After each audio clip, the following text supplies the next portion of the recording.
안녕하십니까. 4월 12일 금요일 말씀 묵상 함께 시작하겠습니다. 오늘도 말씀으로 하루를 시작하시는 귀한 성도님들 주님께서 붙들어 주시고 함께 해주시고 지혜롭게 하시고 능력 있게 하시는 하루를 경험하시기를 기도합니다. 오늘 보면 누가복음 17장 1절에서부터 10절까지 말씀이고요.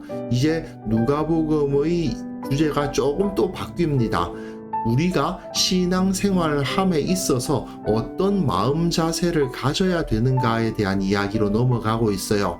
그럼 오늘 본문을 통해서 신앙인의 마음 자세에서 첫 번째로 중요한 것은 무엇인가 한번 확인해 볼 수 있었으면 좋겠습니다. 그럼 먼저 말씀 보시겠습니다. 예수께서 제자들에게 이르시되 실족하게 하는 것이 없을 수는 없으나 그렇게 하게 하는 자에게는 화로다. 그가 이 작은 자 중에 하나를 실족하게 할진대 차라리 연자 맷돌이 그 목에 매어 바다에 던져지는 것이 나으리라. 너희는 스스로 조심하라. 만일 네 형제가 죄를 범하거든 경고하고 회개하거든 용서하라. 만일 하루에 7번이라도 네게 죄를 짓고 7번 네게 돌아와 내가 회개하노라 하거든 너는 용서하라. 사도들이 주께 여짜오되 우리에게 믿음을 더하소서. 너희에게 겨자씨 하나할 만한 믿음이 있었더라면 이 뽕나무더러 뿌리가 뽑혀 바다에 심기어라 하였을 것이요 그것이 너희에게 순종하였으리라. 너희 중 누구에게 밭을 갈거나 양을 치거나 하는 종이 있어 밭에서 돌아오면 그더러 곧 와 앉아서 먹으라 말할 자가 있느냐. 도리어 그더러 내 먹을 것을 준비하고 띠를 띠고 내가 먹고 마시는 동안에 수종 들고 너는 그 후에 먹고 마시라 하지 않겠느냐. 명한 대로 하였다고 종에게 감사하겠느냐. 이와 같이 너희도 명령받은 것을 다 행한 후에 이르기를 우리는 무익한 종이라 우리가 하여야 할 일을 한 것뿐이라 할지니라. 지금 우리는 예수님과 함께 예루살렘으로 가는 길을 걷고 있는 셈입니다. 예수님의 가르침, 제자들에 대한 가르침이죠. 어떤 것이 제자의 길인가 하는 것을 보여주는 부분인데요. 이제 이 17장부터는 제자들이 어떤 마음가짐을 가져야 하는가에 대한 메시지가 주어집니다. 그리고 제자들의 마음가짐에서 제일 중요한 것은 종말이죠. 마지막이 가까웠다. 내 인생의 마지막이 결코 멀리 있는 것이 아니고 이 세상의 마지막이 결코 멀리 있는 것이 아니다. 언제나 그리스도인들은 종말을 바라보면서 살아가니까요. 그 사실을 보여주는데 오늘 본문은 종말하고는 조금 관계가 없어 보입니다만은 이 부분이 제자들이 늘 마음속에 품고 있어야 할 기본 태도라고 보시면 되겠습니다. 자, 오늘 본문 보시면요. 예수님께서 제자들에게 이르시되 실족하게 하는 것이 없을 수는 없으나 그렇게 하는 자에게는 화로다. 다른 사람을 실족하게 하는 것, 넘어뜨리는 것, 실망시키는 것이 없을 수는 없지만 그렇게 하는 사람들에게는 화가 있으니까 조심해라 이거죠. 작은 자 중 하나를 실족하게 하지 말라. 지금까지 사회적으로 그리고 경제적으로 계층의 문제를 다루었잖아요. 우리가 탕자 비유를 떠올리면서 세리와 죄인들, 그 당시에 사회적인 하층민들에 대해서 어떤 태도를 가져야 될 것인가. 그리고 부자와 나사로 비유에서 보았듯이 경제적 하층민에 대해서 어떻게 대할 것인가. 이런 것을 함께 우리가 묵상해 오지 않았습니까? 예수님께서 그 모든 것을 가르치셨죠. 그리고 결론을 이렇게 내리시는 셈입니다. 이 작은 자, 사회적으로 낮은 자이건 경제적으로 빈궁한 자이건 이들을 실족하게 하지 마라. 차라리 연자맷돌이 그 목에 매어 바다에 던져지는 것이 나으리라. 이것은 로마 시대에 실제로 있었던 형벌입니다. 사형법인데 사람을 산채로 큰 돌에다가 묶어가지고 바다에 던져서 죽이는 거예요. 굉장히 좀 잔인하죠.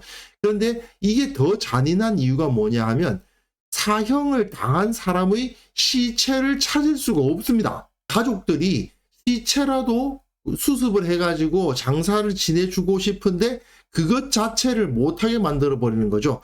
그 정도로 이 작은 자 중 하나를 실족하게 하는 것이 심각한 문제이니까 절대로 그렇게 하지 않도록 해라. 사회적으로 연약한 사람들, 가난한 사람들을 실족하게 그들을 넘어뜨리지 말라는 것이죠. 그것이 바로 하나님 나라에서 정말 중요한 덕목이다 하는 것을 보여주고 계신 겁니다. 그리고 너희는 스스로 조심하라. 만일 네 형제가 죄를 범하거든 경고하고 회개하거든 용서하라. 죄를 범했는데 그냥 넘어가서는 안 되고 경고를 해줘야 되고 회개를 하면은 용서하는 삶을 살아가는 거죠. 하루에 7번이라도 죄를 짓고 7번 돌아와 회개하노라 하고는 용서하라. 이런 말씀을 계속 주십니다. 자, 그런데 이것이요, 사실은 굉장히 현실적으로 볼 때는 쉽지 않죠. 세상에서 사회적인 지위가 나하고 다른 사람을 대하는 거 사실 어려운 일 아닙니까? 가난한 사람을 돕는 게 끝도 없는 경우가 너무나도 많죠. 또한 인간관계에서 누군가 나한테 잘못을 저질렀는데 자꾸 와가지고 미안합니다, 미안합니다 소리만 하고 또 잘못하고 또 미안합니다 그러고 또 잘못하고 또 미안합니다 그러면 정말 화가 나는 일 아니겠습니까? 그럼에도 불구하고 그 사람에 대한 관심을 끊지 않는, 그가 잘못을 범했음에도 불구하고 내버려 두는 것이 아니라 경고를 하라고 되어 있잖아요. 이러한 삶은 사실은 쉽지 않아 보입니다. 그러다 보니까 사도들이 이렇게 말하죠. 주께 여짜오되 우리에게 믿음을 더하소서. 그 가르침을 받아보니까 야, 이거 쉽지 않은데 하는 생각이 들었다는 겁니다. 사회적 약자들을 배려하고 가난한 자들을 돌보고 하루에 7번이라도 용서해라? 말이야 쉽지. 실천이 얼마나 어렵습니까? 그러다 보니까 야, 그렇게 살려면 우리가 지금 이 믿음 갖고는 절대로 안 되겠다. 그런 생각을 했던 거죠. 그러니까 믿음을 더해 달라고 이야기를 하는데 예수님께서 뭐라고 말씀하십니까?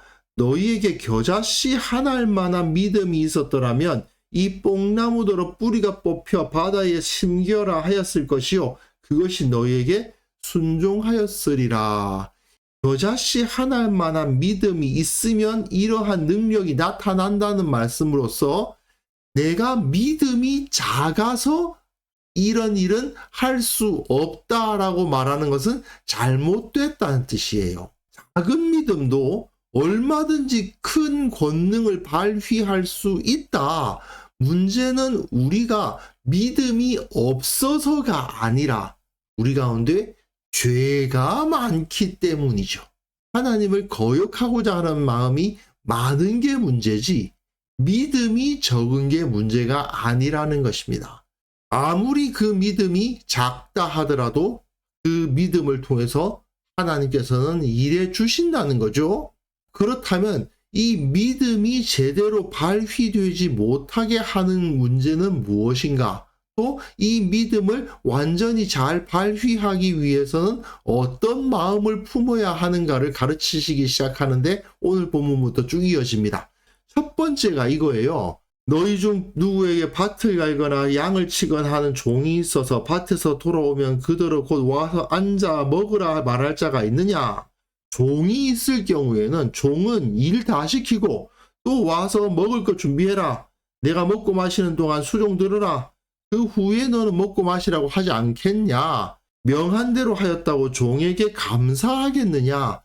종에게 감사하는 사람은 없지 않느냐? 이와 같이 너희도 명령받은 것을 다 행한 후에 이르기를 우리는 무익한 종이라 우리가 하여야 할 일을 한 것뿐이라 할지니라. 우리는 무익한 종이라 이 표현은 이 당시에 노예들이 자기 자신을 말할 때 우리는 무익한 종입니다. 이런 식으로 많이 표현을 했고요. 그걸 그대로 반영한 것입니다.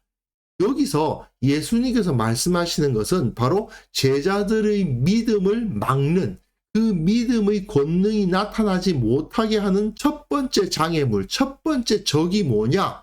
보상심리라는 것을 알게 하는 거죠. 종이 수고롭게 일했다고 해서 주인이 종의 식탁을 준비해 주거나 감사를 표명하지는 않죠.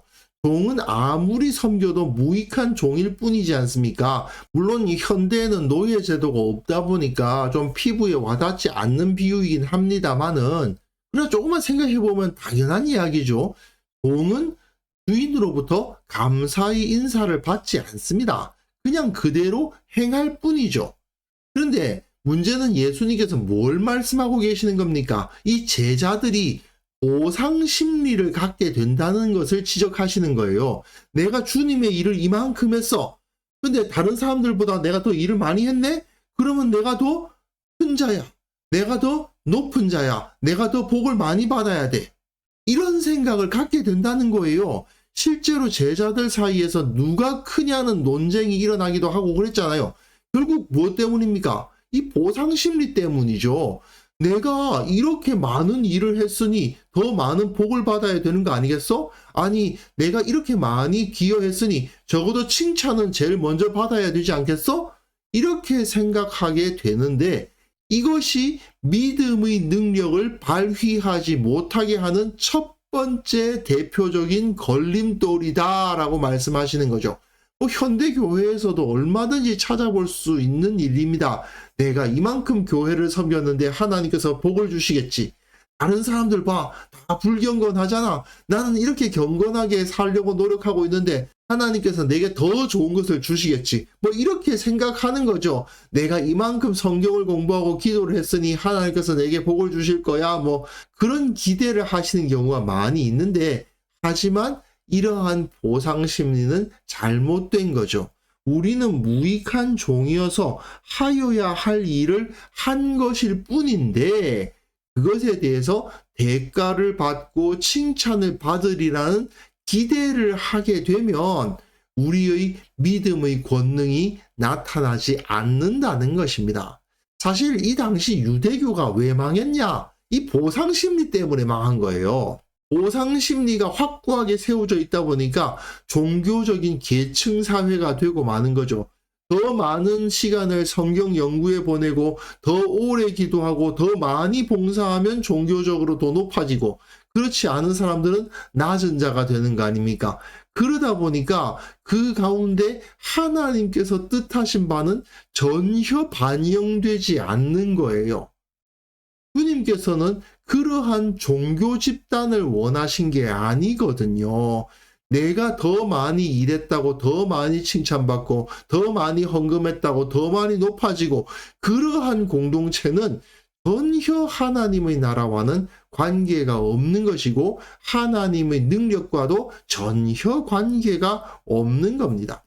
사실 앞에서 제자들이 우리에게 믿음을 더하소서 이런 표현들 신앙생활이 너무 어렵다 이렇게 느껴지는 경우가 많이 있죠.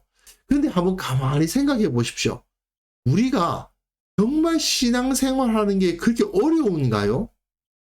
물론 무슬림 사회라든지 종교의 자유가 없는 어떤 나라에 태어난 사람 또는 그곳에서 생활하시는 분들 입장에서는 핍박을 받을 수도 있겠죠. 선교사님들 중에서 복음 전파를 법으로 막고 있는 나라에서 사역하시는 분들 사역하다가 갑자기 추방을 당한다든지 그런 일을 겪으신다면 신앙생활이 힘드실 수 있겠고 또는 우리 집안에서 나만 믿는데 교회 가려고 하면 부모님이 나를 때린다든지 아니면 성경책을 찢어버리고 다시는 못 가게 한다든지 이런 핍박을 받는다.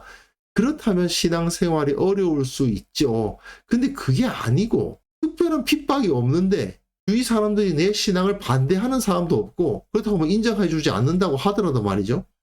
그런데도 불구하고 신앙생활은 어렵다, 힘들다라고 느끼는 경우가 있는데 왜 그럴까요? 내 신앙생활에 대한 보상이 주어지지 않는다는 느낌을 받기 때문일 경우가 되게 많습니다. 내가 많이 기도하고 봉사도 많이 했는데 내 저금 통장에는 돈이 없고 내가 하는 사업은 잘 되지 않는다. 이런 생각이 들기 때문에 힘든 거죠. 사실 우리는 영원한 생명과 하나님 나라의 시민권을 얻었기 때문에 교회에 나가고 예배드리고 기도하고 하는 것은 그냥 기쁨으로 하는 거죠. 그런데 은근슬쩍 사탄은 우리를 보상 심리를 갖도록 유혹합니다. 하나님께 이렇게 시간을 많이 드리고 노력을 드리면 그 대가로 돈도 주시고 건강도 주시고 평안도 주시고 교회에선 존경받게 해주시고 사회적으로도 높아지게 해주시고 이런 걸 기대하게 만드는 거예요. 하지만요, 이러한 생각은 우상을 섬기는 종교, 무속신앙과 가까운 거지 결코 복음이 아닙니다. 이런 보상심리에 붙들리게 되면 기도가 좋은 것인데 기도가 좋은 게 아니라 기도는 힘든 것이 돼요. 그 기도의 대가로 얻는 응답, 그 기도의 대가로 얻는 어떤 다른 복, 그런 것들은 좋은 거지만 기도는 힘들고 어려운 게 되잖아요. 성경을 공부하고 읽는 것도 마찬가지죠. 성경을 알고 그 말씀 가운데 들어가는 것 자체가 좋은 건데 그게 아니라 성경 많이 읽으면 뭔가 다른 것을 얻을 수 있으니까 그 다른 얻는 것이 좋아져 버리는 경우가 많죠. 아이들에게 이런 경우 있잖아요. 공부 1시간 하면 10분 게임하게 해줄게 이러면은 아이들은 어떻게 느낍니까? 공부는 힘들고 나쁜 거지만 그것을 통해서 게임이라는 좋은 것을 얻을 수 있다고 생각하면서 공부 시간을 지불하고 게임 시간을 사는 이런 일이 벌어지는데 부모가 왜 아이들에게 공부시키고 싶어 해요? 그 아이들 잘 되라고 시키는 거 아니에요. 그런데 아이들은 이렇게 묻는 거예요. 내가 공부 다 하면 뭐 해줄 건데? 이렇게 되면 곤란하죠. 우리와 하나님이 친밀해지는 것 자체가 좋은 건데 내가 하루에 이만큼 기도하고 성경 이만큼 읽고 헌금도 이만큼 하는데 하나님께서는 뭐 주실 건데요? 이렇게 물어보는 거. 이래 가지고서는 우리의 믿음이 자랄 수도 없고 그 믿음의 권능이 나타날 수도 없는 거죠. 하나님을 섬기는 것, 그 자체가 좋은 것이다. 하나님과 가까이 있는 것, 그 자체가 좋은 것이지 교회에서 하는 여러 가지 활동을 통해서 세상의 것들, 돈과 건강과 안락을 얻으려고 하나님과 거래를 하기 시작하면 뭔가 보상을 얻으려고 하기 시작하면 결국은 세상 것이 좋은 것이 되고 하나님은 힘든 것이 되어버리는 경우가 너무나도 많습니다. 우리는 이런 잘못된 신앙관에 빠져서는 안 되겠죠. 이처럼 보상심리에 빠져있는 신앙관을 우리가 조금이라도 갖고 있다면 그거를 반드시 제거해야 된다는 것을 확인할 수 있었으면 좋겠습니다. 그래서 이 시간 함께 기도하실 때는요, 나의 믿음을 붙잡아 주시고 오직 살아계신 주님을 늘 의지하고 주님과 함께 살아가는 것 자체를 기뻐하게 하옵소서. 어리석은 보상심리를 가진 성도 단 한 명도 없게 하여 주시고 오직 전심으로 주님만을 섬김으로 말미암아 진정 세상이 하나님을 알게 되고 주님을 알게 되고 진정한 칭송을 받는 그러한 공동체가 되게 하옵소서. 함께 기도했으면 좋겠습니다.